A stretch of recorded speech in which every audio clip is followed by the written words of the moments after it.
Real Deal Columbia meeting. That should be in, I believe, June or July when we'll launch the first meeting for that one. Another announcement is the Real Deal Meetup Cruise.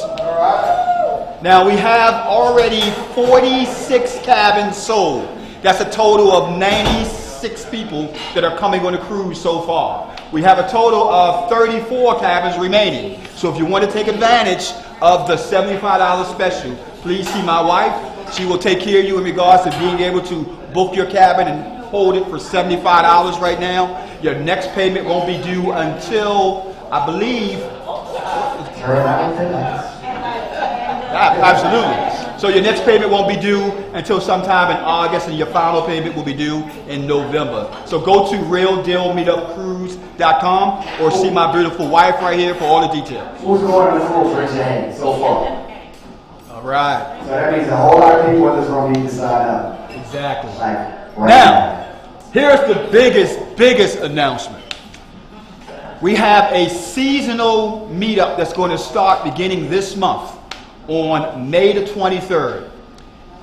It is beautiful. It's going to be on the rooftop sky bar of the Lord Baltimore Hotel. So it's going to be outdoors. So that's the reason why it's seasonal. May, June, July, and August. And the sky bar on the Lord Baltimore Hotel is gorgeous. I mean, you guys, it's all pure networking.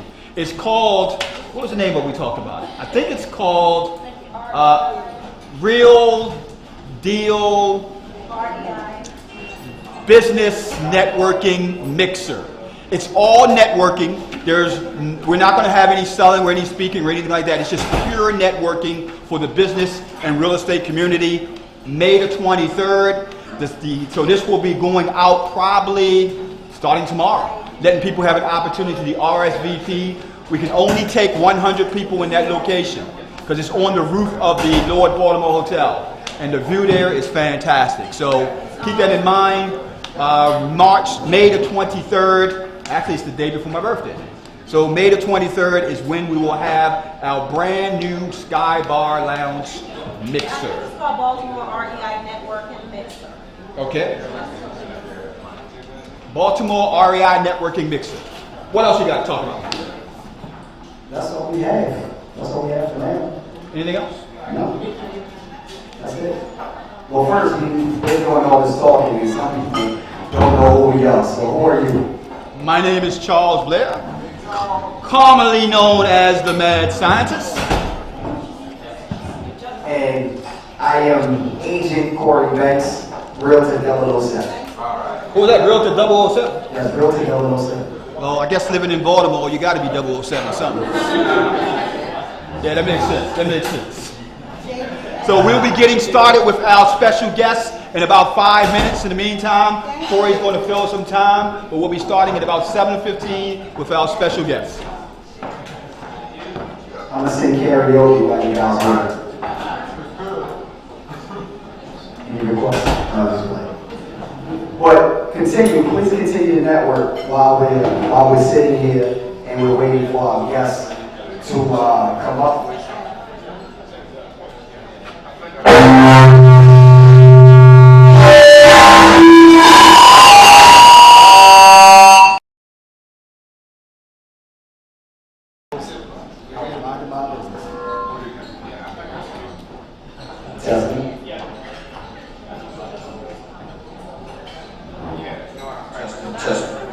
Yeah? Okay. First, how are you guys enjoying the food, by the way? Enjoying the food? Okay. Paul, you good on it? Okay.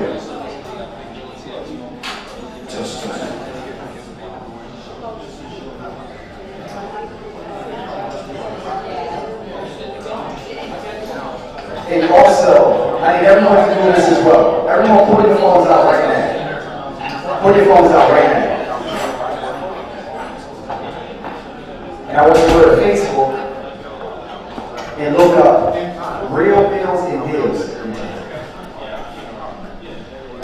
Look up the group Real Meals and Deals. And become a member. Everybody in here should already be a member, right? Just in case. Oh. Just in case.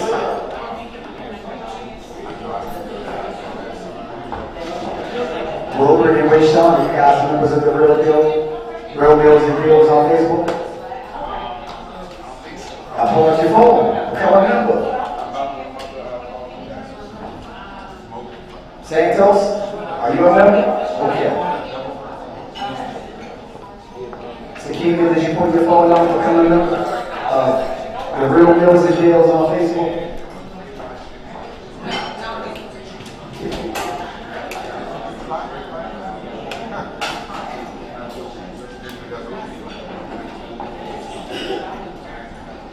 Ron, you guys become members on the Facebook? Currently at the bottom of the screen.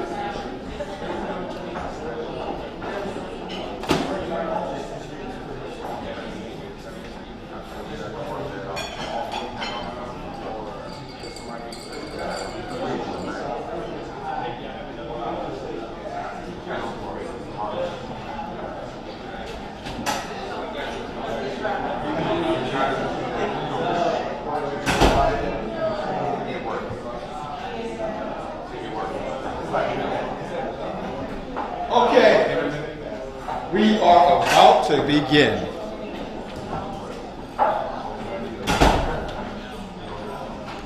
This is a young lady that Cory introduced me to, so I think it's only proper that Cory give the introduction. Yes. So, this young lady is a powerhouse when it comes to assisted living. She's been in the business for some time, and I'm going to tell you all about it. My very good friend, they call her the assisted living coach, Miss Donzella Burton.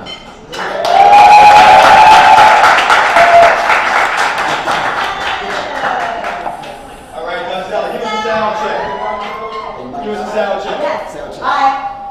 Everyone hear me? Good. Okay.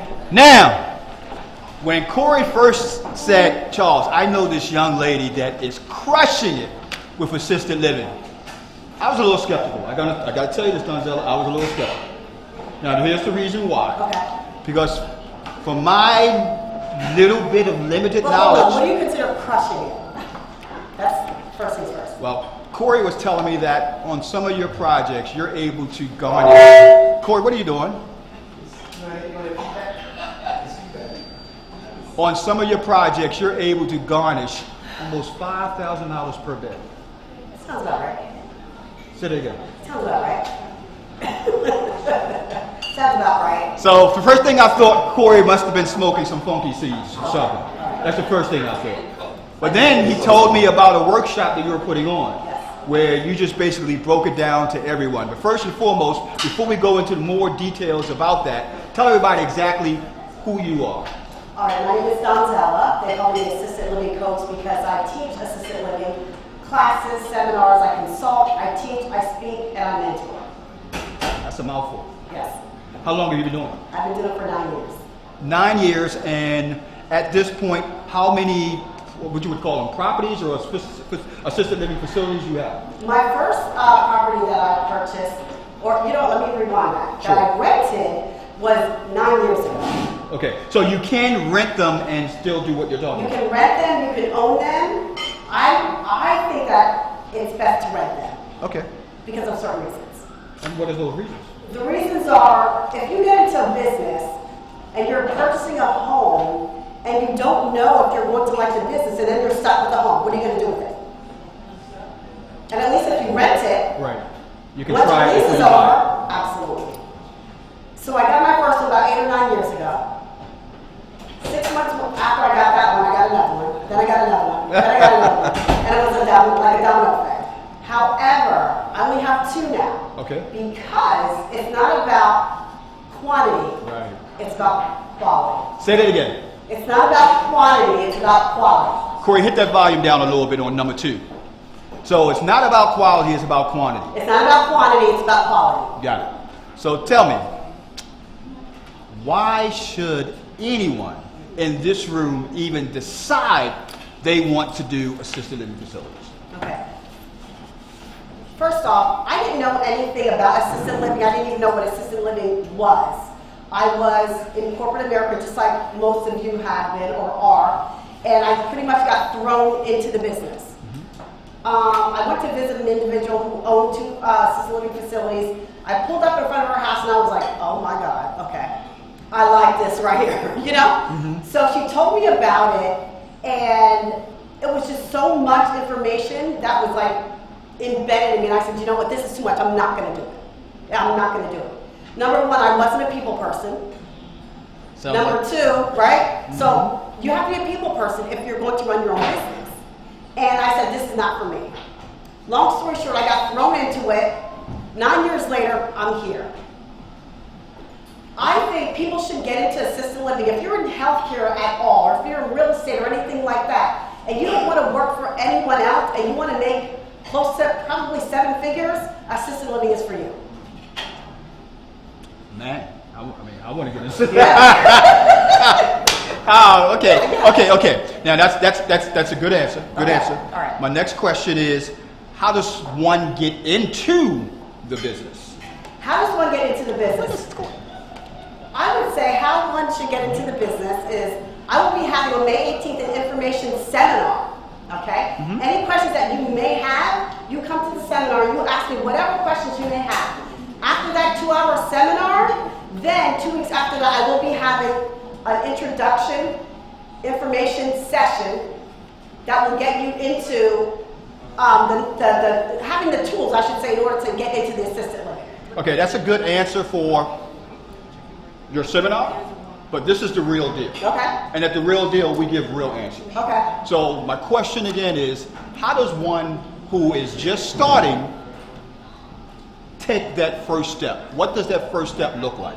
That first step looks like, first of all, you call me. That's number one. Call me, and I'll instruct you into which direction you need to go. Because a lot of people think that assisted living is putting A, elderly in a house, B, collecting rent, B, and feeding them. It's so much more than that. It's broad. It's broad. So there's not one answer that I can say how someone needs to get started. So if a person is interested in this business, they can go in a couple directions from what I'm hearing from you. They can go in the direction of ownership, or they can go in the direction of renting. Yes, I would basically say getting into this business, renting is the best option. Okay. Because you're not sure if this is what you want to do. Okay? Don't go into purchasing a home and then all of a sudden you don't like what you're doing and then you're stuck with this home. Then what do you do? Okay? So I always advise people, rent. And if you decide that this is what you want to do, then you can own your home. You can buy your home. So what if that person says, Donita, I don't have the knowledge to really, do I really need to have the knowledge of working with elderly people in order to start this business? Can I outsource it? Can I find other people so that I don't have to be hands-on? Do I have to have the degrees that's needed and so on? You can definitely outsource. Number one, I am not a college graduate. That's first things first. I knew nothing about healthcare, 0, 0, 0, 0. And like I said, I got thrown into this business, and 9 years later, I'm here. I am an owner of 2 assisted living facilities, and then I'm also a trainer, a teacher, and I teach consultations. So I have consultations, I should say. So no, you don't have to have any type of knowledge in regards to getting into assisted living. Okay. Be honest, guys, if you have any questions, please let us know, because Cory's going to bring the mics around. If there's any questions out there on Facebook, YouTube, Twitter, Twitch, all the other networks, please let us know. We got your questions gained up for you. So keep your questions coming if you guys have any. Give me a sense of what would you say is the first step for a person who is looking to do the business but says, okay, I want to find somebody some help. Where do they go? The first thing I would say is first, you have to find a house first. Okay. Location is key. Great question. Location is key. And the reason why I say that is, if you're thinking about renting a property, you need to feel as if you're safe getting out of your car, walking into that home. If you don't feel like you're safe getting out of your car, walking into that home, why would you want to start a business at that location? Now, you bring up a very good point. So what I'm hearing from you is every neighborhood isn't good for assisted living. Absolutely not. Now, here goes to another question. All these different types of assisted living properties, is there any type of special zoning needed, or does it depend on the type of property? In Baltimore City, the laws are different. It's so easy to open an assisted living in Baltimore City, and that's why everyone's doing it. It's a lot harder in the county. Unfortunately, they don't want us to open facilities in the county. So it's a lot harder. Laws have changed. You need sprinkler systems. There's special zoning that you need. In Baltimore City, it's like 1, 2, 3. It's easy. But the money's not going to come as if you were to open in the county. Oh, so what you're telling me is there's better opportunity for higher Absolutely. revenue in the county. Absolutely. Oh. Absolutely. Wow. I mean, unfortunately, you're not going to get a person who's private pay is going to come out of their pocket and give you $2,500 to $3,000 a month in Baltimore City. Unfortunately, I'm sorry, it's not going to happen. So what kind of, and this you bring to the question of revenue, what kind of, and I don't want you to go into your personal business, but what kind of revenue can one expect per room, per bed? I know it's a range, so there's no cookie cutter answer. What is the kind of revenue can be generated in this realm? As I mentioned, location is key. Example, I have a property in Pikesville, okay? Pikesville, my location, I don't start less than $3,000. I don't open my beds for less than $3,000. I don't care if you have $2,950. I don't care if you have $2,995. You need $3,000 in order to be able to get a bed, and I'm serious. Trust me. That's my goal. It's $3,000 going up. And that $3,000 does not guarantee that you're going to have a private room either.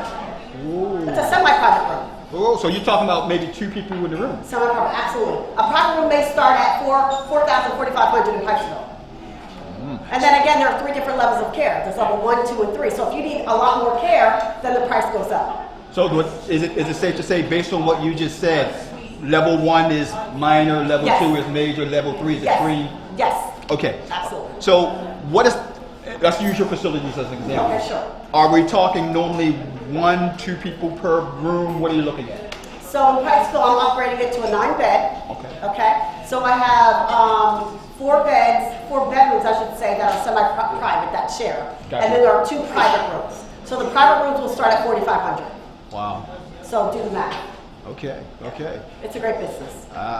Even I can see Yeah. that. It's a great business because either you want to be hands-on with the business. I'm hands-on. Okay. I'm hands-on. So what's the difference between Yes. hands-on? Yeah. Obviously, is hands-on and hands-off. Absolutely. But what does that mean in assisted living? Hands-on and hands-off. Hands-on means I'm at my facilities every single day. Okay. I do all the books. I make all the appointments. Anytime there's an issue, I'm there. Okay. Hands-off means you don't know anything that's going on. You don't know the day-to-day. I know all my residents. I know their diagnosis. I know their age. I know where they're from. So I'm hands-on. So I take it you would highly recommend anyone getting in this industry Absolutely. to be Absolutely. hands-on. Absolutely. If you're running your own business, there's no reason for you to delegate any of your work. You need to know what's going on. Gotcha. Any questions so far? Yes. Hold on for a second for the microphone.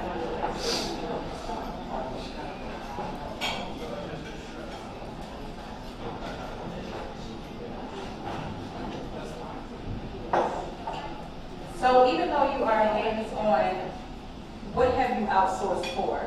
What do you feel comfortable outsourcing for? Somebody who's just starting, like their first home, would you recommend they outsource anything, or should they control the entire house? You control the entire house.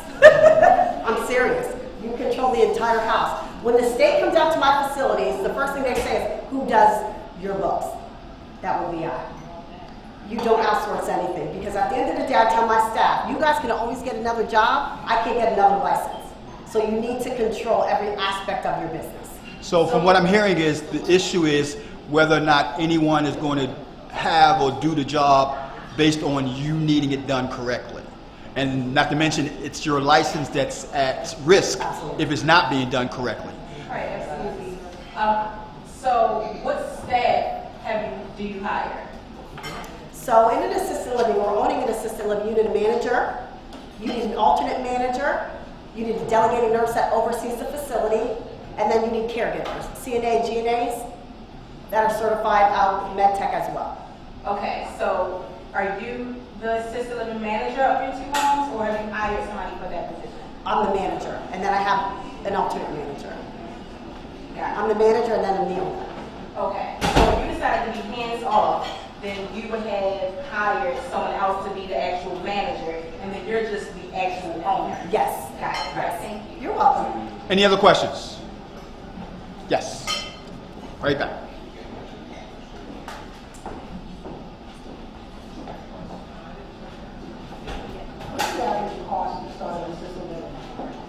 I would say the average cost, the first one that I opened was a small 3-bed cottage. That was in Glen Oak.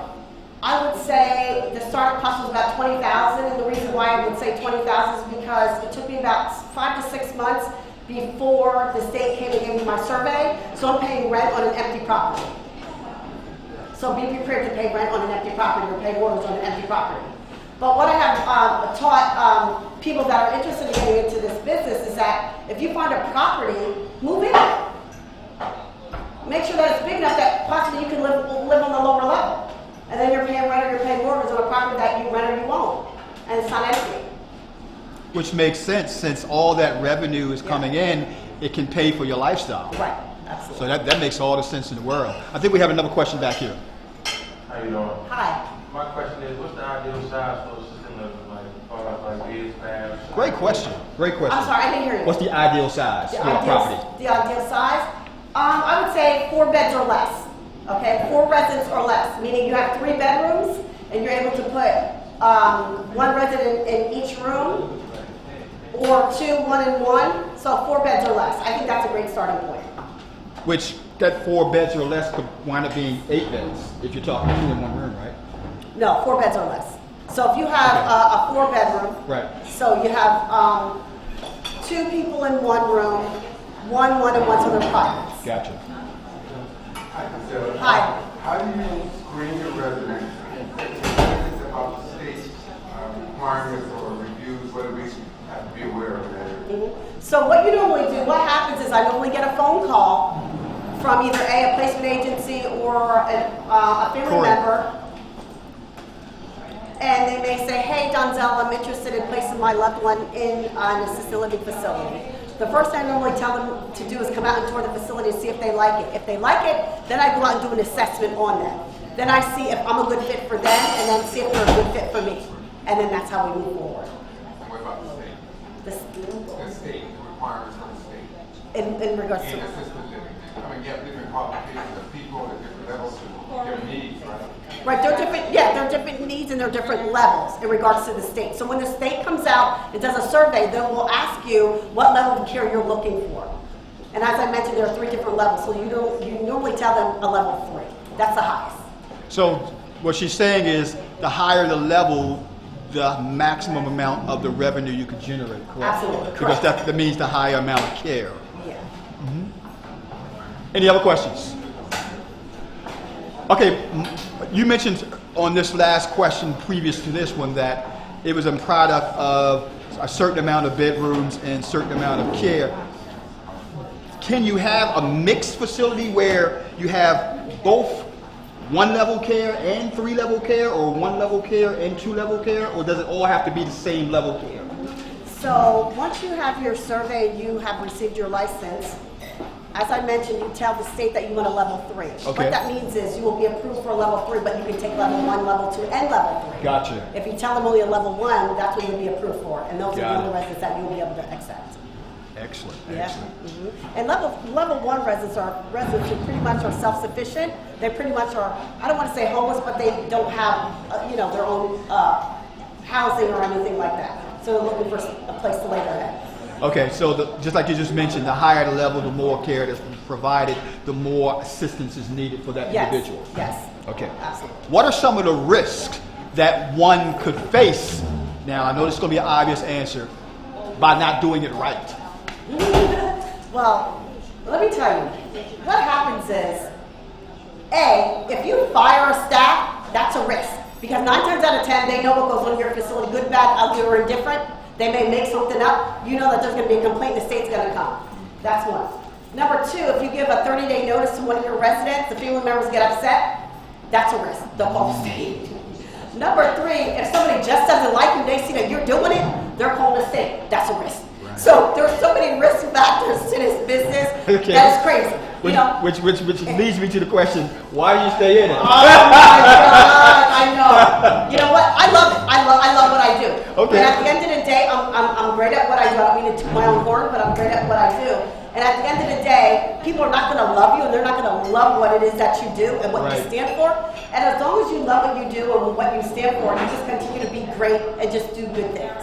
I like that. Thank you. That's a good answer. Yes. So the question that I had is, do you have to do any marketing for your facility in terms of attracting new clients, or do you already have established long-term relationships? When you've been in the industry for 9 years, somebody who's like just starting, like what do you recommend as far as that goes? Sure. At this particular moment, I don't market anymore because it's a word of mouth, which is a great thing. However, if you're starting out, I recommend you to network with placement agencies and rehabs and get to know social workers and hospitals and other people that are in assisted living facilities, because sometimes you can have a resident that's been at an assisted living for 2 or 3 years, and at the end of the day, they may not be happy at that place, and it's time for a change. And I may say, hey, Yolanda, I have a resident that I'm going to give a 30-day notice. Would you like to take that? And then we just swap out. Corey, is there any questions on Facebook and stuff? Not yet. Okay. Yes. Over here? Can I ask my next question, please? Go ahead. You need to take my class on May 18th. It's an information seminar. And I just want to give a disclaimer that Gonzalez said, please ask all the questions that you can. So that's what I'm doing. But I will be there on May 18th. Okay. The other question was about self-pay versus, well, private pay versus insurance pay. Do you have a mixed bag in your facilities, or I see your face? All my residents are private pay. Can you speak a little bit more All about my residents are private pay, so between the 1st and the 3rd of each month, I receive a check from each resident, family member or family, they write me a check. So they're private pay. So they're residents that have great pensions and so on and so forth. So private pay. Who has any other question?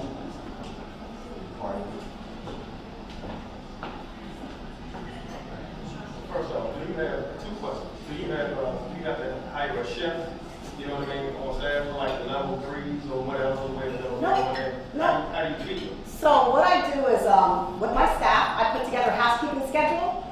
So depending on what shift you're on, if you're second shift, which is 3 to 9, it's your responsibility to cook the meals, cook the dinner, I should say. So if you do it overnight, then you cook the breakfast. If you do the day shift, you do the lunch. So it's part of your job description. And also, what kind of insurance do you have to carry? Very expensive insurance. It's very, very, very expensive. It's insurance for assisted living. Any other questions? Any other questions? So you mentioned in regards to the different employees, and I know this is a range type of question. What are the different, in your average facility that you have, what are the employees that are working for you? What are their titles? Well, all the staff that I do hire, they have to be MedTech certified because they distribute medications. Okay, MedTech certified. Yes, CPR first aid. And then there are certifications that they need, such as food safety, emergency preparedness, just basic certifications that you need in order to work in an assisted living facility. So you don't have to have your bachelor's degree or anything like that. You guys heard that, right? You know what that means? How many of you guys are looking at assisted living as a possible real estate niche to get into? Well, you're here, you know the young lady to speak with. My next question is in regards to what's the next? You got 2 units right now. Do you see yourself going 5, 10, 15, or are you just looking for that nice little comfortable niche where you are? You know what? So many people have asked me, have I thought about franchising? It's a possibility. So I'm not sure. It's a possibility. Okay. I love the aspect of teaching now. I love the aspect of consulting. And as I mentioned, I am hands-on at the facilities. I like that aspect, but I love teaching more so. I want to make sure that people are getting the right information. As I mentioned, I do have a seminar May 18th from 11 to 1 at my training center, and I advise anyone who's interested in opening an assisted living facility, come to that seminar. It's only $45. Ask me all the questions that you may have, okay? And if you decide at the end of that seminar that you want to open an assisted living facility, I am going to have a summer school special from June to August. so that you can start your assisted living facility. All right. Give us a sense of what are some of the ways in which individuals who don't have the clientele that you have, they don't have the reputation to get individuals just to walk in the door and from the actual referrals. What are some of the actual organizations they can come to or go after to get clients for their assisted living facility? There are a lot of placement agencies that are out here. Unfortunately, placement agencies, assisted living placement agencies are very, very, very expensive. They, I shouldn't say very expensive. What they require is 100%. So say for instance, a resident comes in and they want to pay you $3,500. I charge a security deposit, so when they come in, they're paying me $7,000. That placement agent wants the first month's rent, which is $3,500. Yeah. So what I do is, I just give them $3,500. Don't deposit the $7,000. You might as well just pay them off the top, right? Right.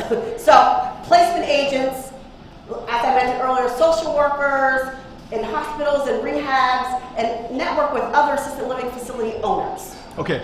Are there like assisted living conferences and assisted living events that go on where all these individuals come together where you can network with them? No, absolutely not. People who own assisted living facilities do not want to share information. They don't. They do not want to share information. They would not be sitting where I am today. Number one, I'm sitting here because I'm confident in what it is that I do.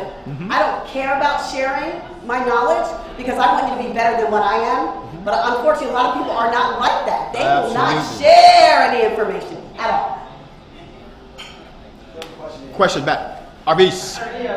My question is, because you're hands-on, do you ever feel burned out? And when do you take a break, a vacation or something like that?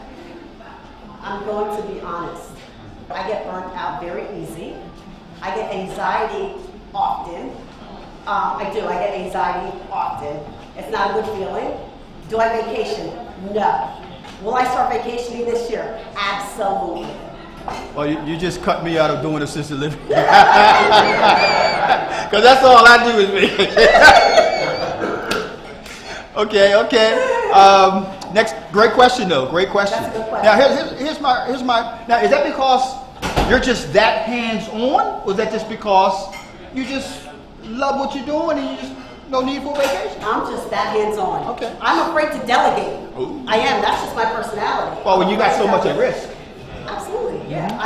Yeah. So I'm afraid to delegate. It's not that I can't go on vacation or that I can't leave because I have a great alternate manager. If I would leave today for a whole year, my facility would still be sitting because she's that great. But I'm afraid.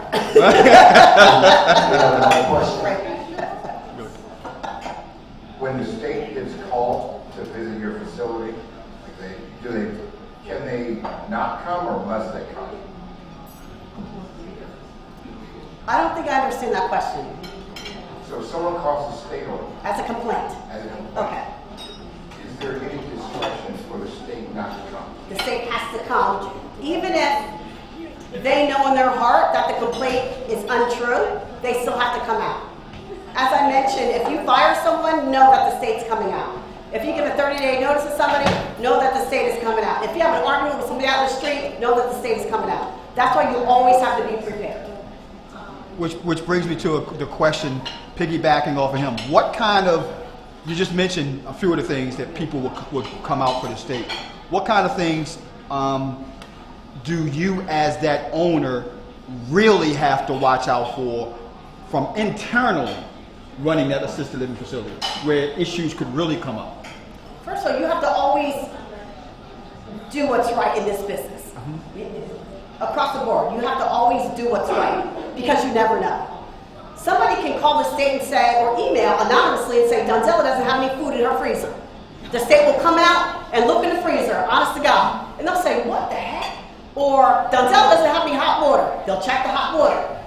And so you normally know when they come out, I'll say, okay, I just got rid of such and such. State's coming out in 2 days. So I leave the file upstairs in my office because I know that they're coming. So they come out for every and any. Not because they want to, but because they have to. They have to protect the residents. Donzella, how Yes. about if you have residents that come to the hospital and they have questions regarding like the care, like as to how they see they present when they get to the hospital? Because I work in the hospital and we get a lot of people that come to the hospital. Okay. We have residents that would just call 911 and go to the hospital because they, you know, for whatever reason, you know. So, I mean, how do you guys protect yourself, you know, to that? Because, you know, like once they get to the hospital and the nurse, they do the whole body scan, you know, they got to look at their body, make sure they don't have bed sores, because they got to put all that in the charting. And also if the social worker, if they're saying things, depending on how they present when they come and they're trying to get in contact. Well, of course, they're going to get in contact with you because how you're speaking, you're going to answer the phone, you're going to send somebody who's, you know, who's good enough to come and speak. You're going to have their folder with them, knowing everything about them. So how do you, you know, for stuff like that, how do you? So normally when the EMT comes out to the facility, we send out a sheet which is called the emergency data sheet. What that is it's a sheet with emergency information on it. It has the resident's name, their diagnosis, all their medications, and so on and so forth. Pretty much when the EMT comes and picks up an individual, they'll read that sheet and they can already tell what their diagnosis is. Schizophrenia, phobia, depression, and so on and so forth. So they can pretty much tell that, okay, I know what this is about. However, we still need to take them and you know, do an assessment on them, and then they'll call either A, we have the emergency contact, or the guardian or the POA. So, But I have a quick question as well. Go ahead. Because you kind of talked about the level of care and also discussing the different mental states as well. I did take the class. And, and I remember you were speaking about, even though it's different levels of care, just because it's a level 3, that doesn't mean that you have to be that hands-on. Absolutely. Can you explain or go into that a little bit? Yes, so just because someone is a level 3, to anyone, that would mean that they need more care. That's not necessarily true. You could have an individual who is a level 3 that has HIV, and they're just like you and I. And you may get top dollar for that individual. Or you may have a level 3 that is bedridden, okay? So a level 3 is a level 3. But it doesn't necessarily mean, as I mentioned, that they need total hands-on. Does that make sense? Yes. Okay. And we have another question as well. Okay. So you got into this business 9 years ago. Yes. How many years in before you managed your own facility? I manage my facility from day one. From day one? Yes. Well, any other questions?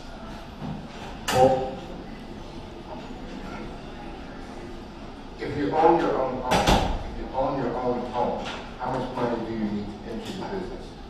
Because you had said 20,000 before, but you didn't own it. So if you own your own home, how much money do you need? If you own your own home, are you residing in the home? For simplicity, yeah. For simplicity's sake, let's say yes. You're living in the home. Answer in both scenarios. Okay. Yeah. So you're living in the home. You still have to pay a mortgage on it, so it doesn't matter. So you're living in the home. You're still paying the mortgage. I would say about $7,500. If you're living outside the home and you have to pay on the home for whatever reason, I would say about, I don't know, 15,000. But then again, it all depends on what you want your house to look like. Do you want it contemporary? Do you want it upscale? Depends on how you want it to look. You know, I may say 20,000, and that may be, you know, expensive because that's just what I like. You know, my first home, I went to this used furniture store. I should say a hotel liquidation place. Hotel liquidation. And so I filled my house with stuff from the hotel liquidation, and that's fine. That's okay. And then as I started making money, then I went to other places, and I decorated the home. So it just all depends on what it is that you want. We have a question. Can you completely fire yourself from the business, hire somebody to overlook everything, and you just hands off? I'm sorry? Can you completely fire yourself from the business and put a system in place where it is just it's running itself by itself? No. You can't. No, absolutely not. No. Well, what she said is that's her personality. Her personality is hands-on. But no one's going to run it like you are. I'm sorry, no one's going to run it. And at the end of the day, the residents are your responsibility. They're not the staff's responsibility. Yeah, they're the staff's responsibility when they're working. But once an individual moves into your facility, they sign your contract that's written from the contract doctor, and they're signing your burial agreement that belonged to Donzella, not to your staff. So ultimately, you are responsible for that individual. We have another question, and nice plug as well. So besides the furniture that goes into the home, besides the rent or mortgage payment, what are your initial costs going towards? What are those initial things that you have to be prepared to pay up front to get started? So your initial costs, you need inspections, surveys. You have to set the home up. You need bars in your bathrooms. You need fire extinguishers. You need smoke detectors. You have to pretty much fireproof it for the elderly. Even sprinkler systems. Right? Sprinkler systems. If you are in the county, years ago when I first opened, you didn't need sprinkler systems in the county. Now the fire department will not even come out to even look at your facility if you don't have sprinkler systems. If you're in Baltimore City, you don't need sprinkler systems unless you have 9 beds or more. So in Baltimore City, I take it everything is grandfathered in because you just mentioned all 9 beds. Why is it changed in this county? Because of regulations? Because of bureaucracy? I have no idea. It's sad because people are people, regardless of where you open an assisted living facility at. You know, so it's sad. But as I mentioned, the high dollar amounts to me. If you open a facility in Baltimore City, the money's not going to come. But then again, I should say it depends on what type of money you're looking for. You know, are you looking to, retire from this business and make a lot of money, or is it just something that you love and just want to make a couple dollars, throughout the month? So let's touch on that Baltimore City, Baltimore County revenue. In Baltimore City, what can you expect to make on a 4-bed unit in Baltimore City? I would say depending on the location, okay? So I would say possibly you would start at $1,400 up to maybe $2,500, and that may be a lot to someone. I don't know. But in Baltimore County, as mentioned, in like Pikesville area, Jewtown, 3,000 on up. So you have 9 residents at $3,000. Just say they come in at $3,000. So do the math. That's a lot of money, right? Right. So when you say 1,400, you're talking 1,400 per bed or 1,400 per month? 1,400 per month per resident. Per resident. But then again, 1,400 per resident per their bed. But then you have an individual who's paying you $3,000, so they're getting the same care. Right. But I'm looking at the numbers because you're talking about 1,400 per bed per resident, 4 beds. You're looking at a total of $1,400, $1,428, $5,600 for 4 beds. Okay, then you have to pay your staff, you got to pay your rent, you got to pay your mortgage, you have nothing left. So I'm trying to figure out then, there's a boatload of assisted living properties in Baltimore City. How are they making money? Having, $500 or $600 left a month, that may be a lot to them. Unfortunately, they may have full-time jobs on top of having somebody run the facility. I don't have a full-time job. So I run my facilities, that's my bread and butter. Okay. So that's the difference, I would say. Someone probably has a full-time job and they have a facility in Baltimore City. And we have a question. Go. So do you pay yourself a salary or are you not collecting any money? Like how, are you paying yourself basically? Yes, I do. And how do you determine how much you want to pay yourself? Depending on the type of residence that I have, the type of income that's coming in monthly. Okay. So I have 2 separate facilities, so I pay myself from each facility. In regards to the challenges of renting from a landlord to run your assisted living facility, have you ever had any issues where that landlord all of a sudden sees Absolutely. the revenue you're making and say, Absolutely. I okay. ain't gonna let you finish. Absolutely. Well, my facility in Bueno, it's great because the house that I've been renting for the past 9 years was formerly an assisted living facility, so they understand the business. Gotcha. Okay? They were the second assisted living facility that opened. They opened in 1991. They were formerly known as LC Manor, so they understand. When I opened, they helped me out and they said, hey, guess what? I'm going to charge you half rent when you get 6 residents. I will charge you full rent when you receive all 12 residents. Not a lot of landlords are going to do that, but they understand and understood the business. Okay. Now my property in Pikesville, this is how much rent is, and I know you have an assisted living. This is what I want. So they know what type of money comes in. Gotcha. We have a question. Yes. Hi, my question was, you talked about Baltimore County and Baltimore City. What's in the Maryland area, what's the county that pays out the highest? Someone told me it was Anne Arundel County or Montgomery County. I would say, well, I'm not from Baltimore, so let me just say this. PG County? I would say that. I would say PG County. PG Montgomery, yeah. And the second question is, you were just talking about someone, we've been looking at a place that used to be an assisted living facility, or they have one and they want to sell it. And so is that a good person to talk to, because you might be able to? Well, see, number one, licenses are not transferable, Right. okay? And I don't know when people are selling their facilities, if they're telling individuals that they're not transferable, you don't know what type of marks that assisted living facility has throughout the time that they've been open. Oh. You have to read the reviews and the deficiencies and so on and so forth when the surveyors come out. Okay. So you may not want to take over. We weren't necessarily taking care of the license, but the property. Oh, the property. Already set up. So, Okay. Okay, never mind. All right, thank you so You're much. welcome, sure. We have another question. Mhm. 1 second. Hi there. Hi.